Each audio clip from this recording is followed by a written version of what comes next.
Hello and welcome to another episode of Stroke Rounds. Today, in this episode, we will discuss on capsular warning syndrome. This scenario many of you might be very familiar with. An elderly man with multiple comorbidities presents with a fluctuating weakness with complete resolution in between. Each episode lasts around 10 minutes and he comes to the ER. His NIHS score is 0. His BP is a touch higher. You start him on dual antiplatelets and wait. But his TIAs keep recurring in spite of the dual antiplatelet therapy. You do an MRI at admission and it is normal. You do a CT angiogram, there is no large vessel occlusion. You admit him and 2 days later he ends up with a weakness of grade 3/5 and his MR shows an infarct in the posterior limb of internal capsule. So what is this known as? So what was the optimal management here? So what are the options in managing this patient? Let's discuss. Capsular warning syndrome was coined by Donan et al. In 1993. He described a series of cases of recurrent episodes of stereotype TIAs. He defined it as more than 3 events in a 24-hour time window. But recently, it has been extended to a time period of 72 hours. Originally, the term was coined because of the predilection of the infarct in the internal capsule region, but now it is a misnomer. The commonest form is pure motor hemiparesis, but patients can have sensory or motor symptoms affecting at least 2 of the regions like face, arm, and leg, and without any cortical signs. There is always a high risk of developing permanent deficit in these patients, and the 7-day of stroke risk following a capsular warning syndrome is as high as 60%. So what is a pathophysiology? It's not yet fully understood, but it is presumed to be due to small vessel disease. There is a hemodynamic changes of penetrating arteries due to atheromas or lipohyalurosis with ischemia occurring in the small vessels will lead to an infarct.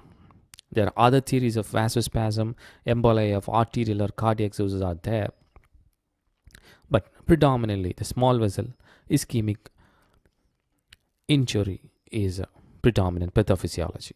So what are the locations? It could be internal capsule, it could be basis pondis, it could be corona radiata. It can happen anywhere.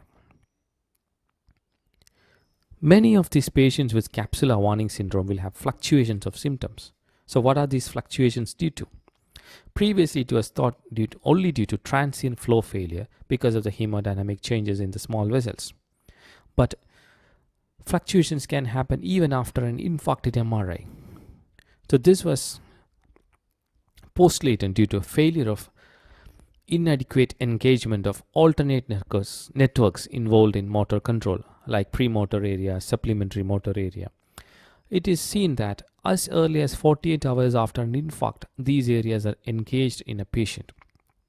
If there is a failure to engage these alternate networks, the patient might develop these symptoms.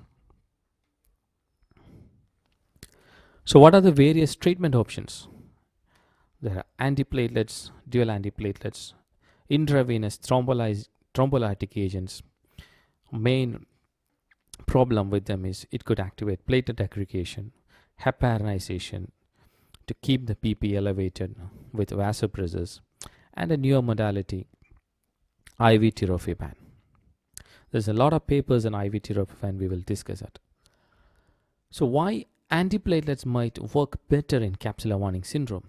With high resolution MRI, we have found out that most of these patients had atherosclerotic plaques at branching point of penetrating artery.